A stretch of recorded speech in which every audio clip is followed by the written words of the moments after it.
கண்டிப்பா போய் ஒரு 30 நாள்ல கொடைக்கானல்ல முடிச்சுட்டு வரணும்ன்றதான் பிளான். முதல் ஸ்கெடியூல் மேக்ஸிமம் பிளான் பண்ணபடி போய் ஒரே ஸ்கெடியூல்ல முடிச்சுட்டு வரணும் கொடைக்கானல். டேரக்டர் சார் அதே மாதிரி ரொம்ப நாளைக்கு அப்புறம் கொஞ்சம் கேப்புக்கு அப்புறம் இருக்காரு, அதே கான்செப்டோட இருக்காரு.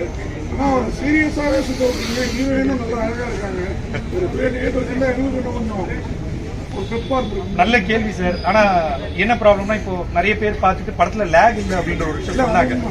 ஸோ இந்த மாதிரி கிரைம் த்ரில்லர் படங்களுக்கு வந்து அந்த ஒரு சாங்ஸும் காமெடி மற்ற விஷயங்கள் ட்ராக் ஆட் பண்ணா ஒரு பெரிய டிராபேக்கா இருக்கும் அப்படின்றது நம்ம நிறைய ரிவ்யூ பார்த்து தெரிஞ்சுக்கிட்டோம். ஸோ அதனால பர்பஸா அதெல்லாம் அவாய்ட் பண்ணணும் தான் சார் பண்ணோம். ஸோ கண்டிப்பா ஒரு அடுத்த கமர்ஷியல் படம் பண்ணும்போது கண்டிப்பா நீங்க சொல்ற எல்லா விஷயமும் ஆட் பண்ணிடுறேன் சார். தேங்க்யூ. நீங்க எல்லாமே தான் நிஷா ஜோதியா இந்த படத்துல பெரிய ஆட்கள் நீங்க மட்டும் தான் இருக்கு.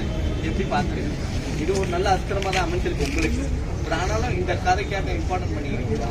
அதனாலதான் நான் வேற யாரையும் இது பண்ணல அப்படின்னு இல்ல. ஆக்சுவலா இந்த படத்துல வந்து பிவோட்டல் கேரக்டர் வந்து அகிலன் தான். அவர் மேலதான் டிராவல் ஆகுது. அந்த இன்வெஸ்டிகேட்டர் த்ரில்லர் தான். நான் கூட கேட்டேன் வேற யாராவது சப்போர்ட் நீங்க போட்டுக்கலாமா அப்படின்ட்டு.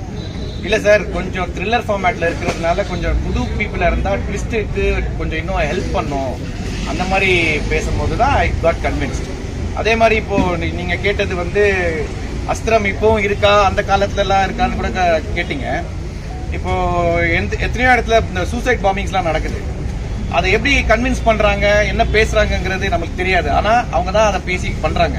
ஸோ அதுதான் அஸ்திரம்ங்கிற ஒரு வெப்பனுங்கிறத நாங்க சொல்லியிருக்கோம் அந்த படத்துல. அது சீக்ரெட்னு ஏன் ரிவீல் பண்ண முடியலன்னா, இது வரைக்கும் பாம்பிங்ஸ் நடந்ததோ இல்ல வேற எங்க எந்த சம்பவம் நடந்ததோ என்னதான் சொல்லுவாங்க இவங்க இவ்வளவு கேரிடவே. அது வந்து கொஞ்சம் ஏழைய பீப்புளா இருந்தா கூட காசுக்காக பண்றதா நம்ம நினைக்கிறோம். ஆனா ஸ்ரீலங்கால நடந்த ஒரு பாம்பிங்ஸ் வந்து நல்லா படிச்சவங்க, ஆஸ்திரேலியால பிகாம்லாம் படிச்ச ஒரு பெரிய ஒரு பெரிய பொலிட்டிஷியனோட பசங்க.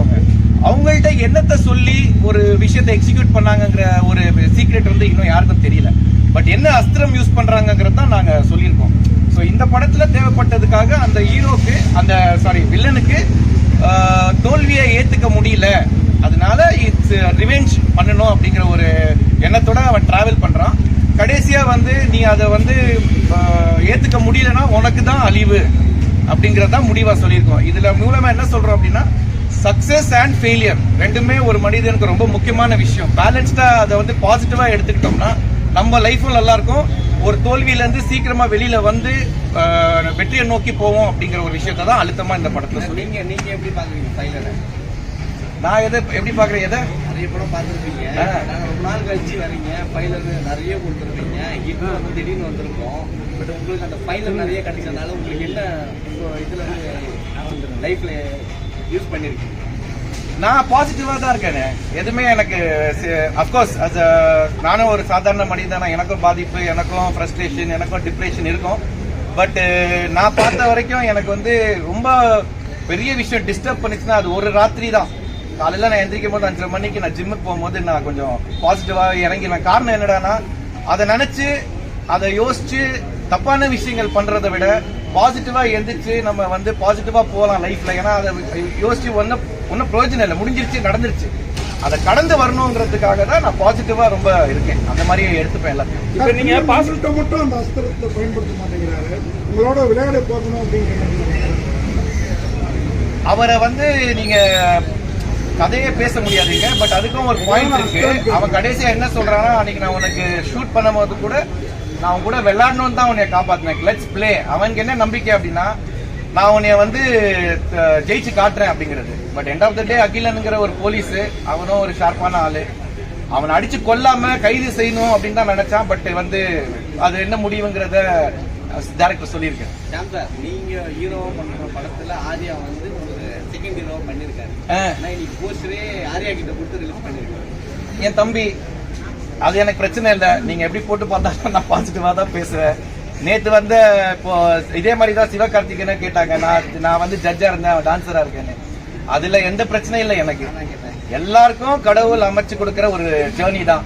நம்ம பாசிட்டிவா அடுத்தவங்களை பார்த்து பொறாமப்படாம நம்மளுக்கு கொடுத்ததுக்கு நம்மளுக்கு நன்றி சொல்லி கரெக்டா இருந்தோம்னாலே நம்ம லைஃப்ல சந்தோஷமா இருக்கலாம். யங்ஸ்டர்லாம் வந்து ஏதாவது ஒரு சின்ன தோல்வி பட்டா கூட உடனே வந்து வேற விஷயத்துக்கு போயிடுறாங்க. போதை இதெல்லாமே பாத்தீங்கன்னா என்னோட சர்க்கிள்ல 3 பேர் சூசைட் பண்ணி. இப்ப வந்து நீங்க வந்து இப்ப தெளிவா எழுந்து வந்திருக்கீங்க. இப்ப வந்து நல்ல படம் கொடுத்துருக்கீங்க. சரி, நீங்க அவங்க ஏதாவது அட்வைஸ் பண்ண என்ன பண்ணுவீங்க? அஸ்திரமா சொல்லுங்க. உன்னோட ஃபெயிலியரையோ ஃப்ரஸ்ட்ரேஷன்லையோ டிப்ரெஷன்லையோ போதைக்கு அடிமை ஆகாம டைம் வேஸ்ட் பண்ணாம திருப்பி பிரைட்டா எந்திரிச்சு எனர்ஜியா பாசிட்டிவா நல்ல பாசிட்டிவான பீப்புளோட இருந்தா நம்மளுக்கு அந்த ஈஸியா அந்த தோல்வியை ஹேண்டில் பண்ணலாம். கடைசியா என்ன தோல்வி அடைஞ்சதுக்கு அப்புறம் நம்ம என்ன பண்ணணும் அப்படிங்கிறதுனா get up and start moving forward. நாளைக்கு என்னங்கிறத யோசி அப்படிங்கறது தான் என்னோட இதா வச்சிருக்கேன் நான். ஏன்னா ஒரு விஷயம் நடந்ததுக்கு அப்புறம் you can't do anything about it. Sham sir வந்து எப்பவுமே வந்து நல்ல டான்ஸ் ஆடுவாரு. இந்த படத்துல டான்ஸ் நான் கேட்டப்ப முடியா நீயே கேட்டு நான் தான் உனக்காக நிறுத்தினேன் சார். ஒன்றும் இல்லை, ப்ரொடியூசர் பையனும் டைரக்டரும் நடிச்சிருக்கிறாங்க, ஓகேங்களா? அதனால உங்கள்கிட்ட சொன்ன பையன் வந்து சீனா எடுக்கிறப்ப ஏதாவது காம்ப்ரமைஸ் பண்ணாங்களா? இல்ல சார், அதெல்லாம் ஒண்ணுமே. ரெண்டு பேருமே படத்துல ஆக்சுவலா வந்து சுமந்த் நடிக்கிறது ஃபர்ஸ்ட் எனக்கு தெரியும். டைரக்டர் வந்து லேட்டா நானே இந்த ரோல் பண்ணிடுறேன் சார், ஃபர்ஸ்ட் 2 சீன் தான் அப்படின்னு சொல்லும் போது கூட நான் கேட்டேன், கான்ஃபிடண்டா இருக்கியா அப்படின்னு கேட்கும் போது பண்ணிடலாம் சார், 2 சீன் தானே சார் நான் பண்ணிடுறேன் அப்படின்னு சொல்லும் போது நல்லா ஹோம்ஒர்க் பண்ணி ரியர்ஸ் பண்ணி தான் பண்ணாப்புல, நல்லா பண்ணியிருக்காப்புல. டைரக்டர் உங்களை இன்டர்வியூல அனுப்பிட்டு இருக்காங்க, ப்ரொடியூசர் சொன்னாங்களா நீ டைரக்ட் மட்டும் பண்றீங்க? ஐயோ இல்ல, ஒரு ஆசை, முதல் படம் டைரக்ட் பண்ற மாதிரி ஒரு படம் நடிக்கணும்னு ஆசை. குட்டி குட்டி ரோல் நிறைய படத்துல நடிச்சிருக்கேன்.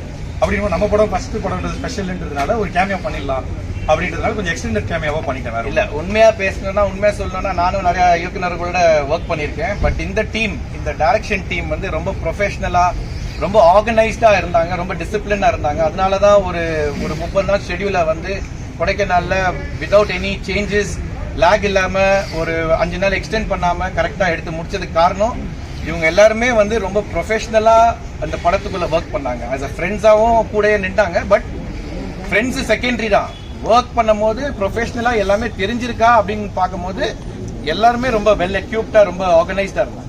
ஷாம், பார்ட் 2க்கு லீட் கொடுத்துருக்கோம், ஆல்ரெடி ஷூட் பண்ணியாச்சா இல்லை இனிமே தானே? இல்ல சார், அவருக்கு ஒரு சின்ன ஐடியா இருக்கு, இது எப்படி ஒர்க் ஆகுதுன்னு பார்த்துட்டு அதை லீட் பண்ணலாங்கிறது தான் அரவிந்தோட ஐடியா. சார் இது சின்ன பட்ஜெட் படம் சொன்னீங்க, எப்படி இதை கமிட் ஆனீங்க? ஏன்னா இவங்க சரியா பண்ணுவாங்களா ஃபர்ஸ்ட் டைரக்டர் அதெல்லாம் இருக்கு. பட் அதுக்கப்புறம் சின்ன படம் இல்லை, வெளில வந்தாலும் பெரிய படம் தான் எதுவுமே. இது இப்போ நம்ம வந்து கதை கேட்கும் போது தான் அதை பண்ணணுமா வேணாமான்னு யோசிப்போம். அதுல வந்து 15 கோடி படம்னா நம்ம அதை ஃபர்ஸ்ட் கேட்க மாட்டோம். படம் கதை என்னங்கிறது கேட்டுட்டு இந்த டீம் எப்படி இருக்கு, இதை எக்ஸிக்யூட் பண்ணுவாங்களான்னு நினைக்கும் போது எனக்கு ரொம்ப பாசிட்டிவா இருந்தது. அதே மாதிரி அவங்க சொன்ன பட்ஜெட் வந்து 30 days இன் கொடைக்கானல், 10-12 days இன் சென்னை. அதை வந்து பிளான் பண்ணி எடுத்து அதுக்கப்புறம் போஸ்ட் ப்ரொடக்ஷன் எல்லாமே பண்ணி முடிச்சுட்டாங்க. எனக்கு ஃபர்ஸ்ட் 2 நாள் கொஞ்சம் டவுட்டா தான் இருந்தது நீங்க கேட்கற மாதிரி. பட் 2வது நாளே நான் ரொம்ப தெளிவாயிட்டேன், இந்த டீம் வந்து இந்த விஷயத்தை எக்ஸிக்யூட் பண்ணிடுவாங்கங்கிறத ஒரு நம்பிக்கையில இருக்கேன். சாம் சார், நீங்க எப்பவுமே வந்து உங்க படம் பார்த்தீங்கன்னா நல்ல டான்ஸ்லாம் இருக்கும். இந்த படத்துல டான்ஸ் இல்ல, ஏதாவது கவலை இருந்ததா? கவலையா இருந்ததுனால தான் நானே ஒரு டான்ஸ் வீடியோ ப்ரொடியூஸ் பண்ணி ரெடி பண்ணியிருக்கேன். இன்னும் 2 வாரத்தில் அதை வெளியாக்குறேன். சின்ன சீன் தான், மைனஸான விஷயம் கேட்டுருக்கேன். ஷாம் சார் வந்து 3 வீட்டுக்கு ஃபோன் பண்ணுவாரு. ஜென்ஸ் வீட்டுக்கு ஃபோன் பண்ணும்போது ஒரே கேள்வி ஒரே ஆன்சர் வரும். ஆனால் பெண்கள்கிட்ட கேட்கும்போது எதுக்கு கேட்குறீங்க அப்படின்றாங்க. பெண்கள் அடிக்கிற மாதிரி கேள்வி கேட்பாங்க அப்படின்னு இது இன்டென்ஷன் இல்ல சார். 2 பெண்கள்கிட்ட அந்த மாதிரி கேள்வி கேட்பாங்க, 2 பேரும் ரிப்பீட்டடா. மேபி ரைட்டர் ஜெகன் தான் அதுக்கு பதில் கரெக்டா இருக்கும்னு நினைக்கிறேன். இன்டென்ஸா இல்ல, இப்போ இன்டென்ஸா எதுவும் பண்ணல சார். சாம் சார், சில படங்கள்லாம் வந்து பார்த்தீங்கன்னா செகண்ட் பார்ட் இருப்பாங்க. நீங்கள் நல்ல படம்லாம் பார்த்தீங்கன்னா தோல்வி அந்த மாதிரி. இல்லை சார், நான் நடித்த படங்கள்ல ஒரு படம் தான் செகண்ட் பார்ட்டுக்கு கரெக்டா இருக்கும்னு நினைச்சு அது ஒரு பிளான்லாம் போட்டு, இயற்கை 2. பட் அன்பார்ச்சுனேட்லி நம்ம ஜனா சார் நம்ம கூட இல்லை.